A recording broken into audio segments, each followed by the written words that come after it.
சிறப்பு எஸ்எஸ்ஐ சண்முகவேல் கொலை தொடர்பாக தேடப்பட்டு வந்த மணிகண்டன் என்பவர் தற்போது என்கவுண்டர் செய்யப்பட்டு கொலை செய்யப்பட்டிருக்கிறார். கூடுதல் மற்றும் கள விவரங்களை தெரிந்து கொள்ளலாம். எமது செய்தியாளர் சதீஷ் முருகன் இணைப்பில் இணைகிறார். வணக்கம் சதீஷ் முருகன். சிறப்பு எஸ்எஸ்ஐ சண்முகவேல் நேற்றைய தினம் தந்தை மகன் இடையே ஒரு பிரச்சனையை சரி செய்வதற்காகவும் அந்த கம்ப்ளைண்ட் வந்ததன் அடிப்படையில் அவர் சென்று விசாரிக்க சென்றார். அந்த நேரத்தில் மதுபோதையில் இருந்த 3 பேரும் சேர்ந்து அவரை வெட்டி படுகொலை செய்து விட்டார்கள். தொடர்ந்து தனிப்படை அமைத்து தேடப்பட்டு வந்த நிலையில் மணிகண்டன் என்பவரை தொடர்ந்து தேடி வந்தாங்க. தற்போது அவர் என்கவுண்டர் செய்யப்பட்டிருக்கிறார். இந்த சம்பவத்தின் முழு விவரங்கள் என்ன? இந்த என்கவுண்டர் செய்யப்பட்ட மணிகண்டன் யார்? அவர் பற்றிய முழு விவரங்களையும் சொல்லுங்க சதீஷ் முருகன். வணக்கம் ஜபஸ்டின். நேற்று முன்தினம் இரவு 11 மணி அளவுல திருப்பூர் அடுத்த உடுமலைப்பேட்டை குடிமங்கலம் காவல் நிலைய எல்லைக்குட்பட்ட சின்னூத்து என்கிற பகுதியில தென்னந்தோப்பு ஒன்று உள்ளது. இது மடத்துக்குளம் எம்எல்ஏ மகேந்திரன் என்பவருக்கு சொந்தமான தோட்டம். இந்த தோட்டத்துல பணிபுரிந்து வந்தவர் மூர்த்தி மற்றும் அவரது மகன்கள் தங்கப்பாண்டி, மணிகண்டன். இந்த மூர்த்தி என்பவர் அந்த தோட்டத்துல 3 ஆண்டுகளாக பணியாற்றி வந்தார். அவரது மகன்கள் மணிகண்டன் மற்றும் தங்கப்பாண்டி கடந்த 1 மாதமாக அந்த பகுதிக்கு வந்து செல்வதாக தகவல் வெளியாகிருந்தது. இந்த சூழ்நிலை தான் நேற்று முன்தினம் இரவு இந்த 3 பேருக்கு இடையே மது போதையில் தகராறு ஏற்பட்டதாகவும், அது தொடர்பாக அக்கம்பக்கத்தினர் காவல் நிலையத்திற்கு அளித்த, அதாவது அவசர கட்டுப்பாட்டு எண்ணுக்கு அளித்த தகவலின் அடிப்படையில உடனடியாக குடிமங்கலம் காவல் நிலையத்திற்கு தகவல் தெரிவிக்கப்பட்டு அந்த பகுதியில் இருந்து ரோந்து பணி, அதாவது இரவு ரோந்து பணியில் இருந்த எஸ்எஸ்ஐ சண்முகவேல் என்பவரும், அதே போன்று ஆயுதப்படை காவலராக ஓட்டுநராக இருந்த அழகுராஜா என்பவரும் அந்த பகுதிக்கு செல்கிறார்கள்.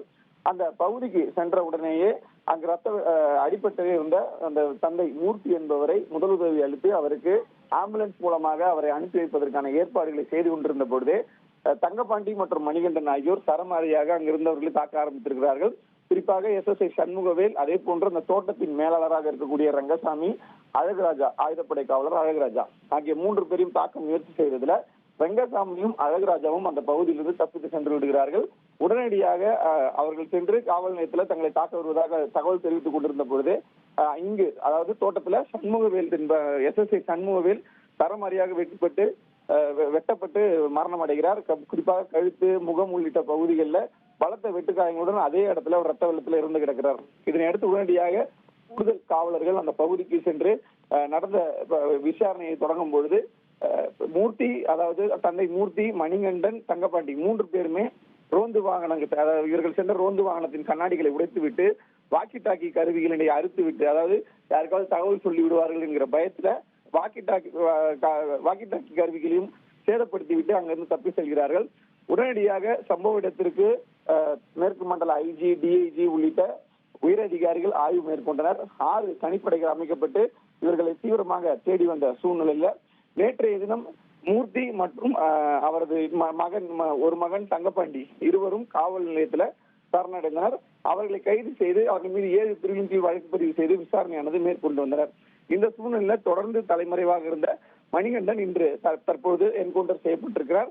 இவர்களுடைய பின்னணி என்ன என்று பார்த்தோம் என்றால், இவர்கள் 3 திண்டுக்கல் மாவட்டத்தை சேர்ந்தவர்கள். திண்டுக்கல் மாவட்டம் வேடசந்தூர் பகுதியை சேர்ந்த இவர்கள் மீது, அதாவது தந்தை மூர்த்தி மீது 2 வழக்குகளும், மணிகண்டன், தங்கப்பாண்டி ஆகிய 2 மீது திண்டுக்கல் மாவட்டங்களில் 4 குற்ற வழக்குகளும் நிலுவையில் இருக்கிறது. இவர்கள் ஏற்கனவே இந்த குற்ற சம்பவங்களில் ஈடுபடுவார்கள் என்பது தெரிய வந்தது.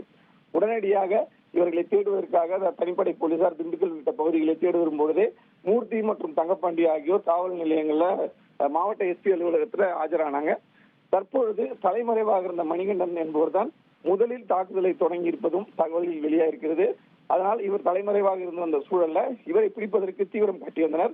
இந்த நிலையில நேற்றைய தினம் அவரை கைது செய்திருக்கிறார்கள். கைது செய்த பிறகு சம்பவ இடங்களுக்கு அழைத்து சென்று விசாரணை நடத்துவதற்காக அழைத்து சென்ற போது உதவி ஆய்வாளர் சரவணகுமார் என்பவரை இவர் வெட்டியிருக்கிறார். மறைத்து வைத்திருந்த ஆயுதத்தோடு வெட்டியிருந்தால் உடனடியாக தற்காப்பிற்காக இவர் சுடப்பட்டிருக்கிறார், என்கவுண்டர் செய்யப்பட்டிருக்கிறார். அந்த சம்பவ இடத்திலே அவரும் மரணம் அடைந்திருக்கிறார். காயமடைந்த உதவி ஆய்வாளர் சரவணகுமார் என்பவரை மருத்துவமனையில் அனுமதித்திருக்கிறாங்க ஜெபஸ்ரீ. தற்பொழுது மரணம் அடைந்த மணிகண்டனுடைய உடலானது உடுமலை அரசு மருத்துவமனையில வைக்கப்பட்டிருக்கிறது. இது தொடர்பான விசாரணையும் வழக்கு பதிவும் அடுத்த கட்டமாக நடைபெறும். மேஜிஸ்ட்ரேட் விசாரணைக்கு உத்தரவிட்டு இந்த என்கவுண்டர் தொடர்பான விசாரணை என்பது தனியாக அடுத்த கட்டமாக நடைபெறும் ஜெபஸ்ரீ. நன்றி சதீஷ் முருகன், உங்களுடைய விரிவான தகவல்களுக்கு. ட்ரெண்ட ஃப்ரெண்ட் ஆக்கிக்கோங்க. தந்தி டிவியின் சப்ஸ்கிரைபர்ஸ் அண்ட் ஃபாலோவர்ஸ் குடும்பத்துல நீங்களும் இணையுங்க.